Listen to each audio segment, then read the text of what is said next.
there, Stephanie. How are you doing today? Hello. Hey, I'm doing really well. Happy Friday, Justin. Excited to chat with you today.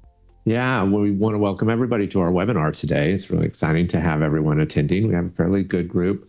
One little note is you have questions in the webinar today, put them in the question box. We're going to try and use the question tool for what it's for. And so thanks for that. But yeah, we're really excited to share some of our product innovations and the work we've been doing, and certainly look forward to any questions you might have as we're doing that work. So I think, Stephanie, today, one of the things we did want to kick off with a little bit was more around the governance, risk, and compliance broadly, which is there's been a lot of movement in the last week on the cybersecurity maturity model certification work. Yeah. We've had a couple customers that have gone through CMMC outcomes with us already, right? Yeah. Yeah. And really exciting.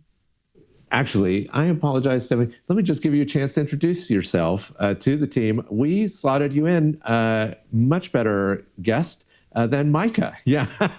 It's big shoes to fill, but I will do my best. I'm Stephanie. Thank you all for joining us today. I'm a senior customer success manager here at StrikeGraph and really have the pleasure of supporting a lot of our CMMC customers. So it's been really fun implementing all of these new tools and seeing the response and how folks are using them. So I hope I can provide some of that insight today.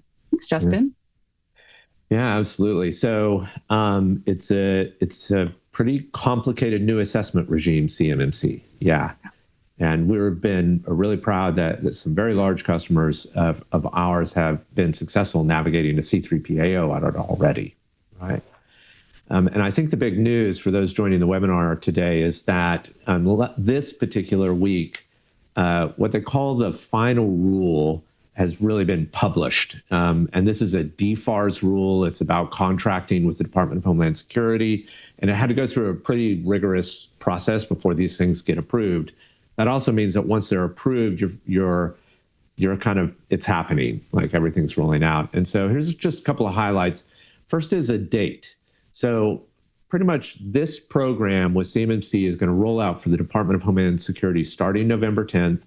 They've published the specification of the rule, and it will be going out starting November 10th. And they kind of talk about a 3-year rollout plan, but actually it's going to start hitting right away with contracts and RFPs that we're seeing come out from the government. One of the things we noticed that is in the rule that was very different, Stephanie, is that I think a lot more organizations that thought they would do a level 2 self-assessment are going to have to do a C3PAO assessment, right? Yeah. Big change. It's a big change. And big audits with very specialized auditors, there's not a lot of them. And so I think we will continue to recommend to teams that they get on the schedule as early as possible, right? Yeah. The other thing that we saw is that they got a total account to the expected contractors. I want to highlight that these are like the direct contractors, over 338,000 contractors. And when we include subcontractors, that number is probably going to grow.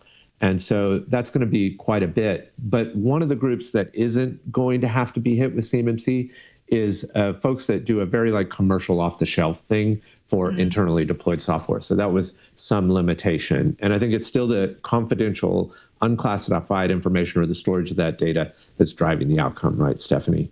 Yeah. Yeah. So I think my big takeaway of this is that I think we are incredibly confident that this is going to be a requirement. If you're not meeting the CMMC requirements of a RFP or a contract, either as a prime or a sub, you could miss out on that contract. And so it's really come into clarity and focus for us, right? Yeah.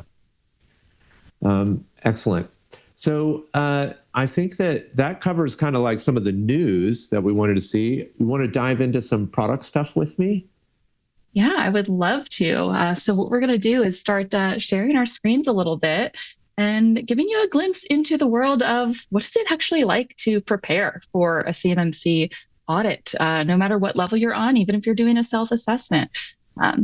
So one of the things we want to kind of kick things off with that is really a good starting point for anyone in their CMMC journey is really identifying where you stand, getting an idea of any gaps that are there.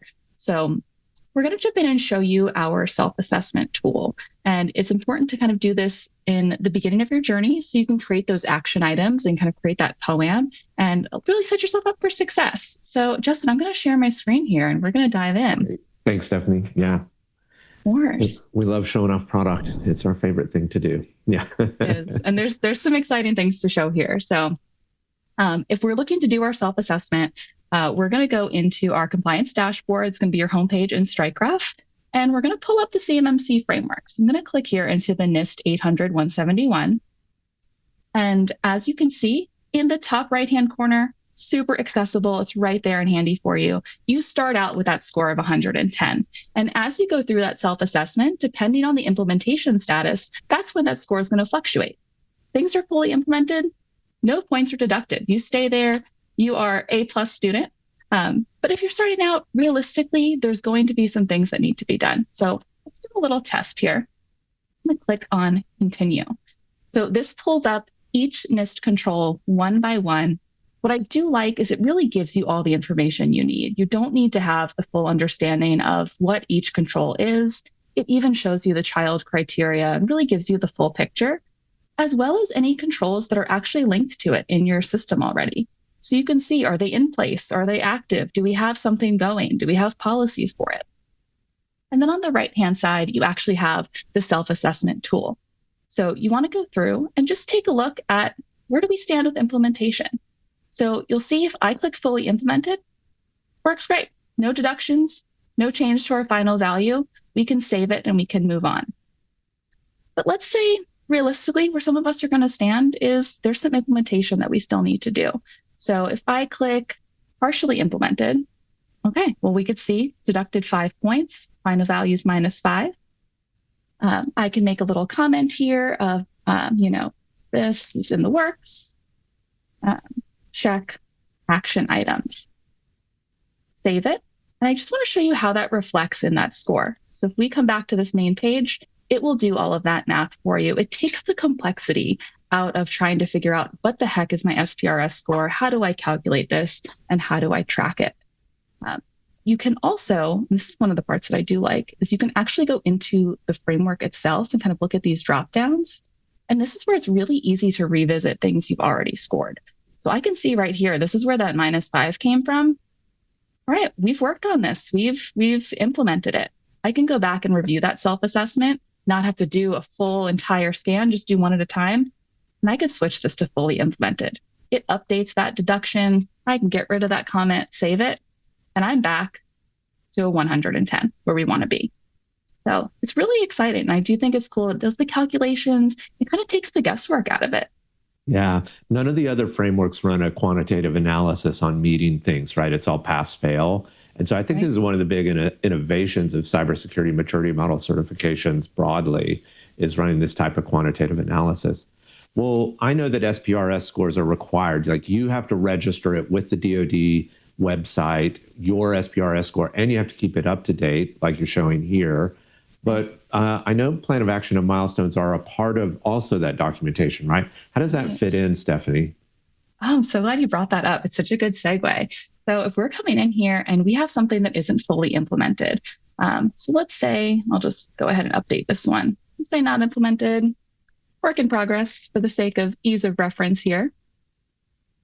This updates our score again, and you can come right in here, same place. You don't have to hop around the platform and actually create the action item. What is needed to move forward and get this back to where it needs to be, get this back to the implementation level?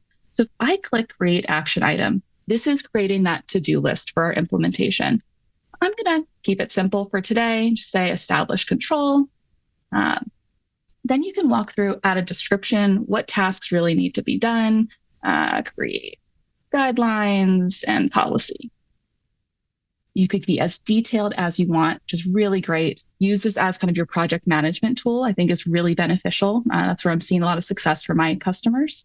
And then you have these tools here where we can actually set what's the priority. Is this something that we can knock out? Is this something that is really critical that we thought we had operating smoothly and we need to really beef it up? We can assign the owner, and this is a really cool opportunity to delegate things out. Things don't always have to fall on one person's shoulders who's actually doing the self-assessment. let's say we assign this to you, Justin, you're the lucky one. Thanks. Justin will get an email. He'll get an understanding of, okay, here's what I need to do. Here's the description and the action plan moving forward. And then we can also give him a due date. But, we'll give you a little bit of time. Just the end of the month, Justin, would be great. We'll leave it open. Stephanie. Yeah. Got time on this one. You're good. And we'll create that action plan. So you have it there. It's linked to the NIST control. But what I like is you also have the action items dashboard where you can come in and really get the overview of where you stand as a team. And again, kind of go to that project management level. So you don't have to click into each one and try to remember and document. It's a really pretty powerful tool here. Yeah, that's brilliant. And I think one of the things we're touching on here is not only do we see CMMC as an innovation, this is a good feature across the board, no matter what framework you're working in. There's certainly a requirement of documentation as you go through a C3PAO audit, right?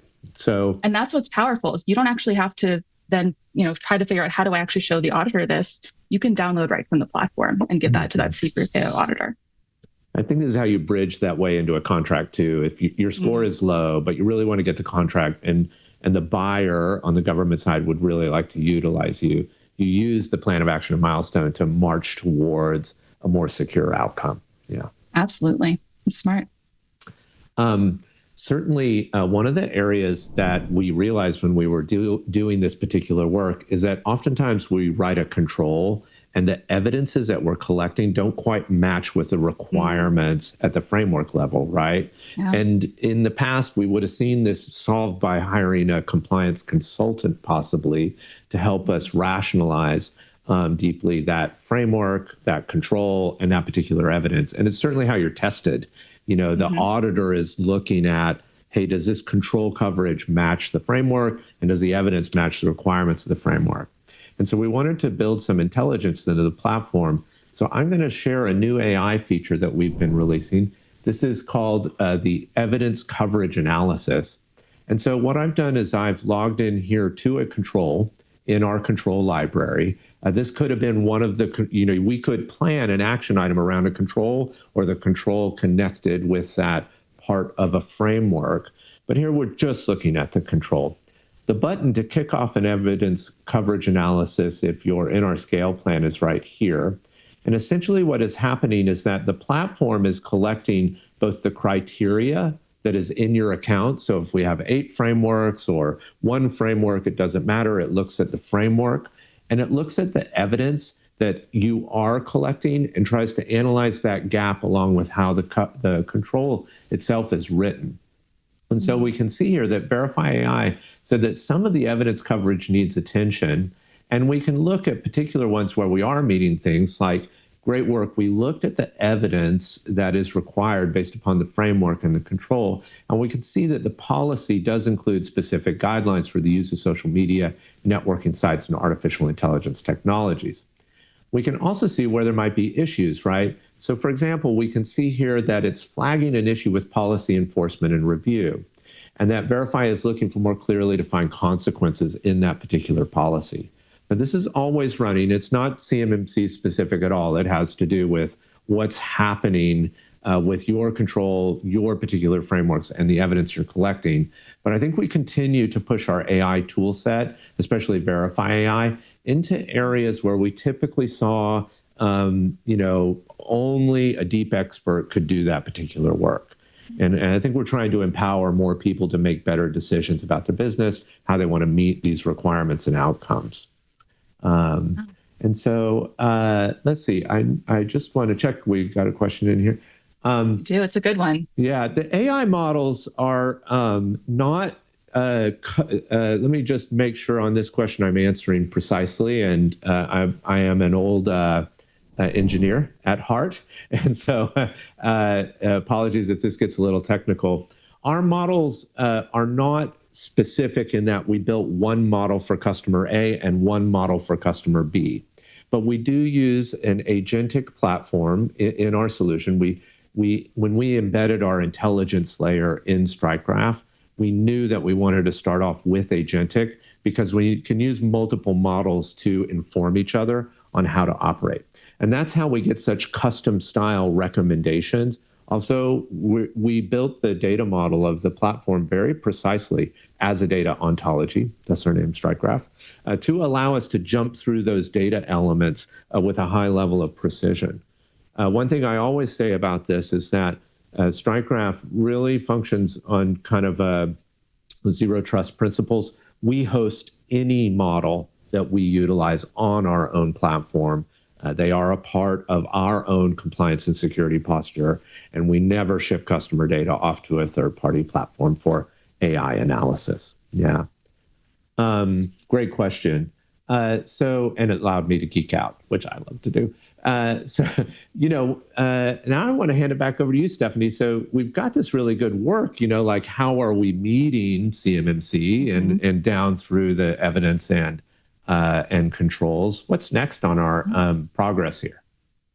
Yeah, I'm so glad you asked. So one of the key components of CMMC and really being prepared for a CMMC audit is your system security plan. So this is a mandatory document, and it really details how an organization is going to implement and maintain their cybersecurity controls, and really kind of all goes back to that key thing you mentioned earlier, and how are we actually protecting the controlled and classified information? So it's really important, and it's really a critical part of this process. So we took that and decided, how can we make this easier for folks? How can we kind of build that structure out? So we actually have a system security plan generator built into the tool that we're going to do a little demo for you. Share my screen again. And all right, so if we come back to our compliance dashboard, on the left-hand side here, we have our system security plan. So like I mentioned, it really gives you a high-level overview. And what I like about this is it's kind of a form builder where it really guides you what exactly is needed here. What is a C3PAO going to need to see, and eliminates the guessing, right? That's always what we want to do. So the templates are provided by the government. This is what they are looking for. It's not something that we created hoping that it might be good enough for you, and it allows you to kind of walk through this. So we're going to go through the system that we're working on, who's responsible within the organization, describing the purposes of our system. Again, really that easy structure at the beginning. It allows you to kind of customize how we want to describe the system. We can add images if we feel like that's going to enhance the information that we're presenting in here. And then what I do really like, this is the feature that excites me about it. Once we fill out the top here, that's kind of our customization.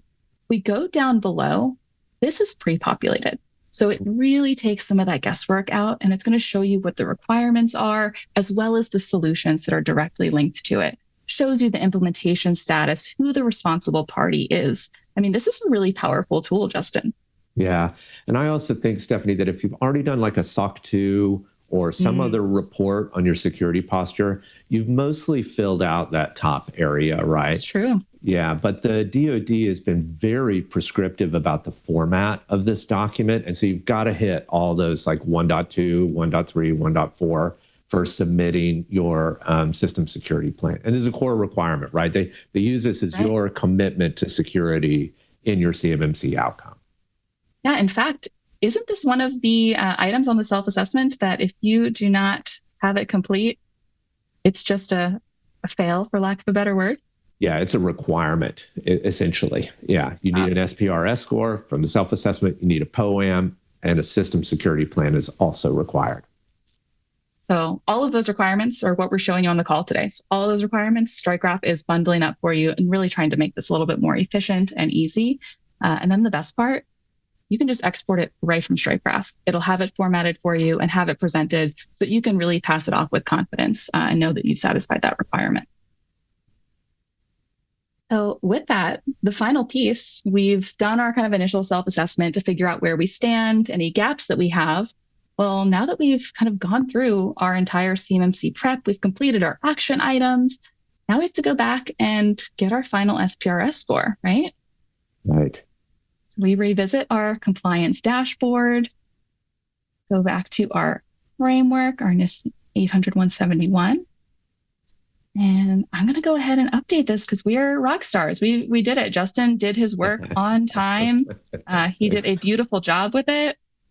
Fully implemented, save it, and we have our final score and feeling good and ready before we submit anything to an auditor. Yeah, and this is an SPRS score. This is the values types that they would expect. And for folks that haven't dug into CMMC or it's not on your radar, the scoring method is a little wonky, right? You start at perfect 110, Right. and then you get deductions as you don't have things implemented for the requirements, and then you push the score back up. For those folks that are already doing DoD contracting, one of the kind of scary stories that we heard at one of the conferences we were at was that there were commitments by certain contractors to be at a 110 SPRS. The DoD decided to come audit them and found that none of them were that. In fact, you can have a purely negative score, like less than 0, and many were in that realm, and it did result in some fines.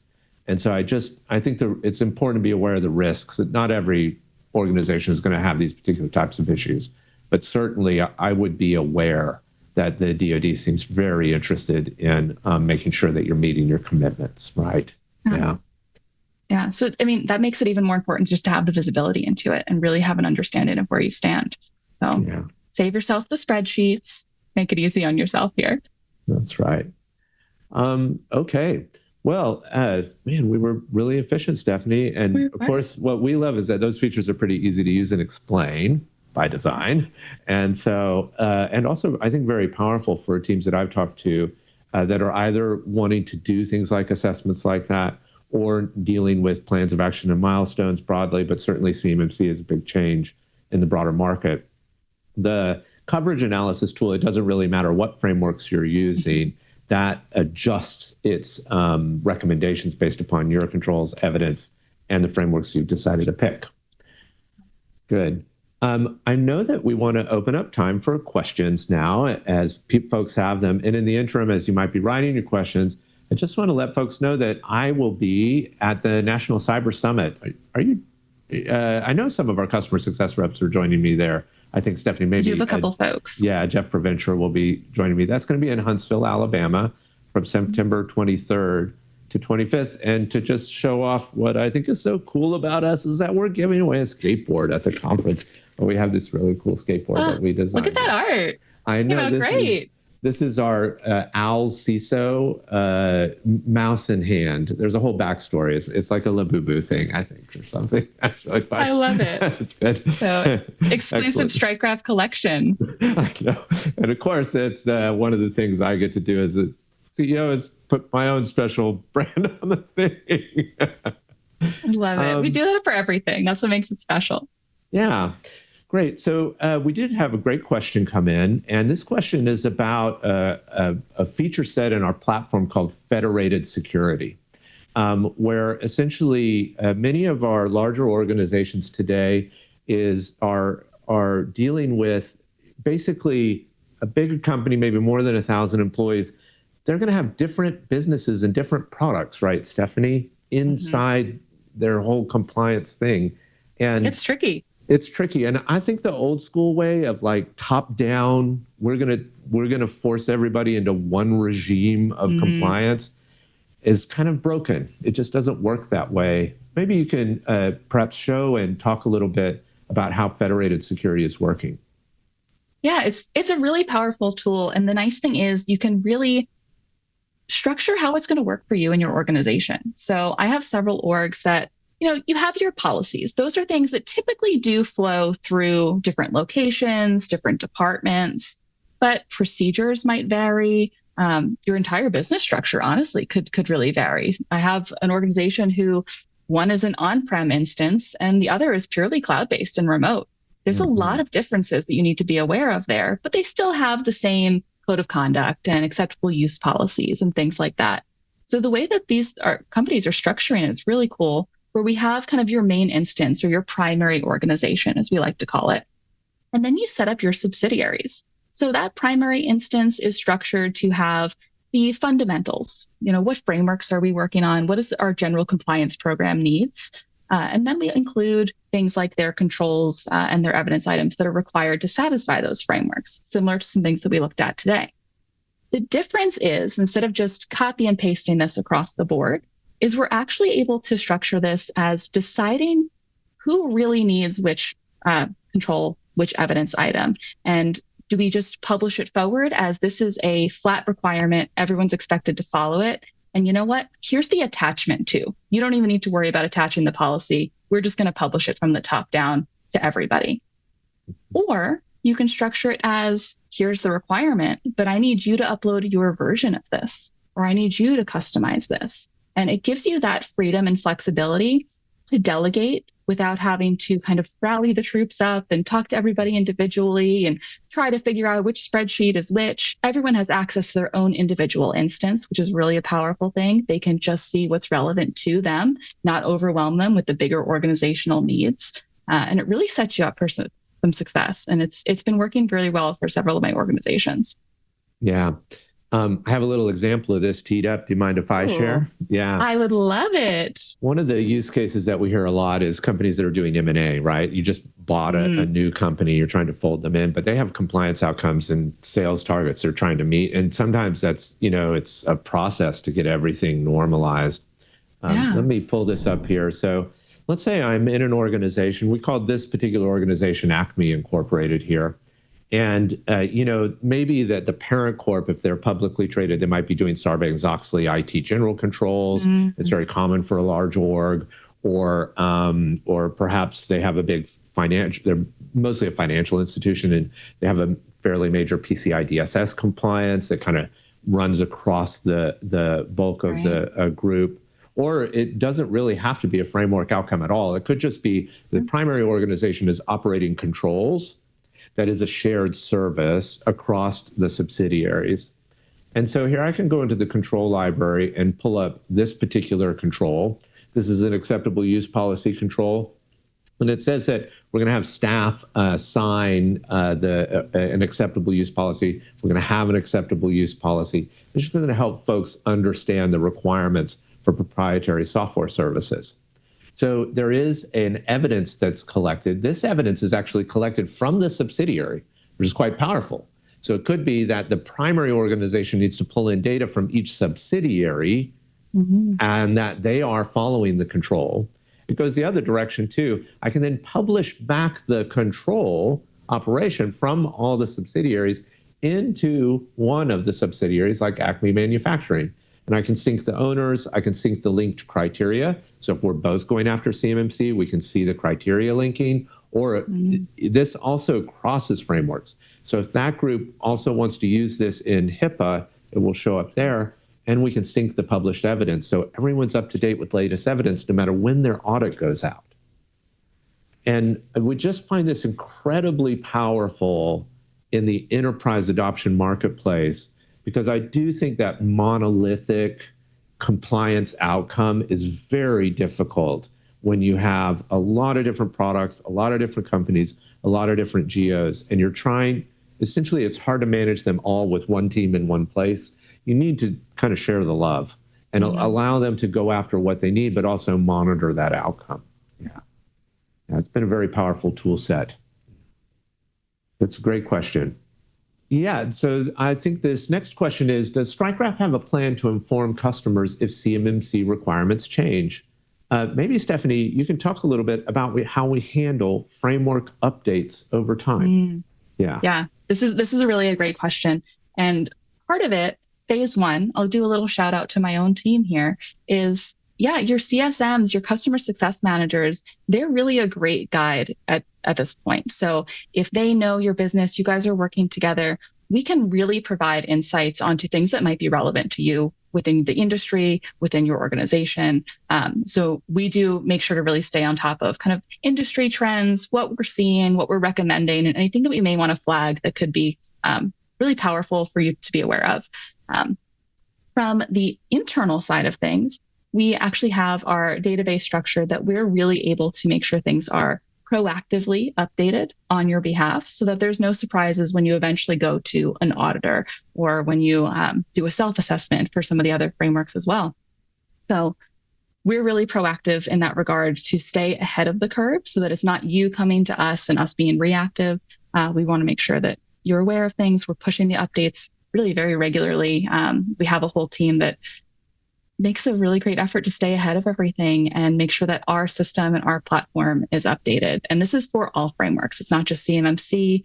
We did it for SOC 2 several years ago and went from the 2017 to the 2022. And we can make sure it's reflected in the way you want it in your StrikeGraph instance. We have some organizations that still like the structure of SOC 2 2017. That's okay. Yeah. It still gets the same result for an audit. That's fine. So it's something that you can really work well with your customer success manager. We're a great resource for you to do that and make sure that things are always up to date and pushed there for you.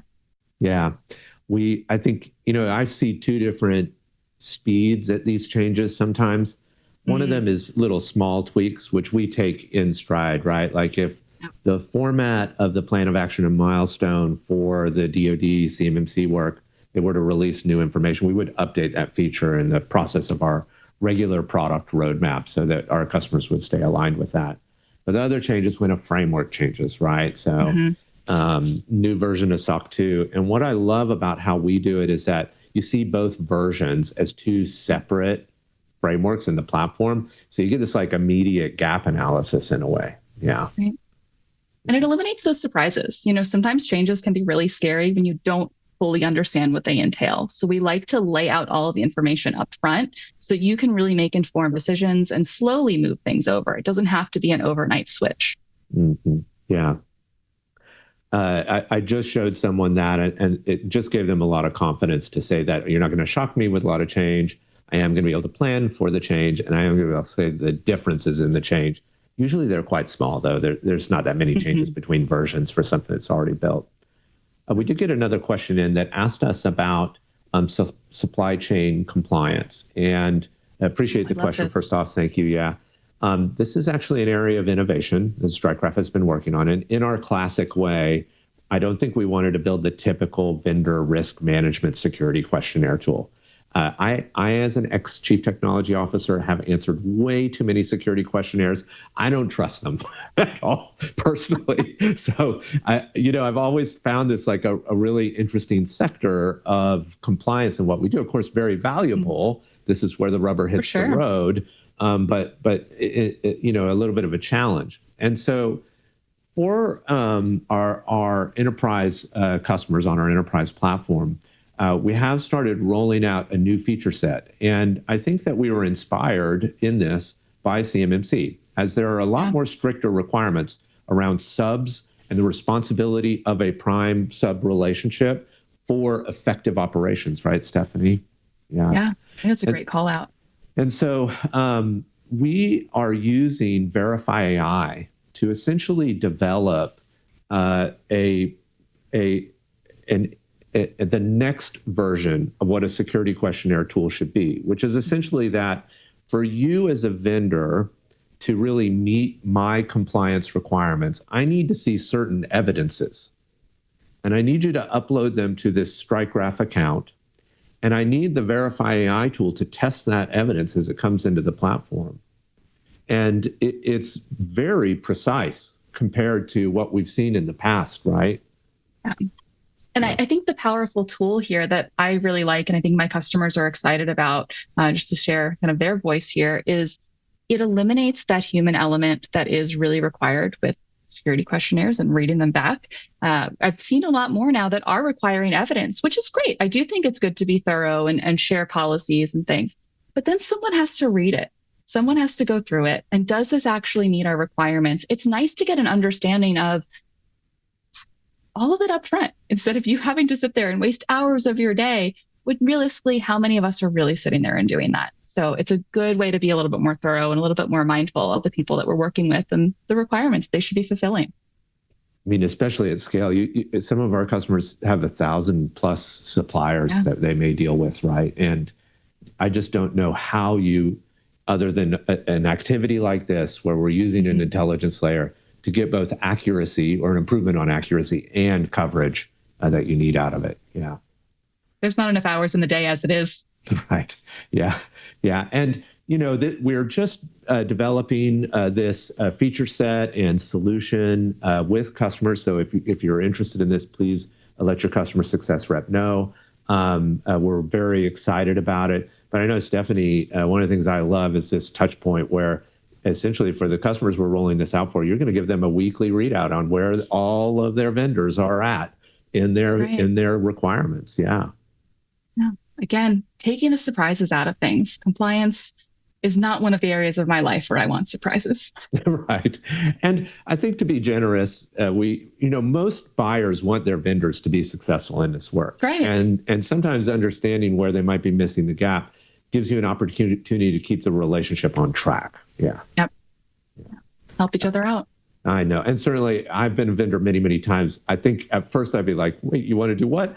But I also think that I would find this much more efficient. And for those vendors that are doing the real work, gosh, we continue to want it to be a value add and what you sell yourself on as having good security and being really capable of representing that. Right. Yeah. Excellent. That may be a good segue to wrap things up, Justin. I feel like that was beautifully said. Thanks. Yeah, I certainly have the gift for gab. I think that's why they gave me the gig, Stephanie. So, yeah. You're doing great. Good. We love hosting these webinars. I want to give a heartfelt thanks to Stephanie deeply for stepping in for Micah Spieler, our Chief Product Officer. It was exceptional, Stephanie. Good job. Good. And certainly, we're grateful deeply to all of our customers, the hard work that our team puts in, and the opportunities that we have to help solve other teams' problems. Thanks so much for joining us today, everyone. Take care, everybody. Have a wonderful weekend.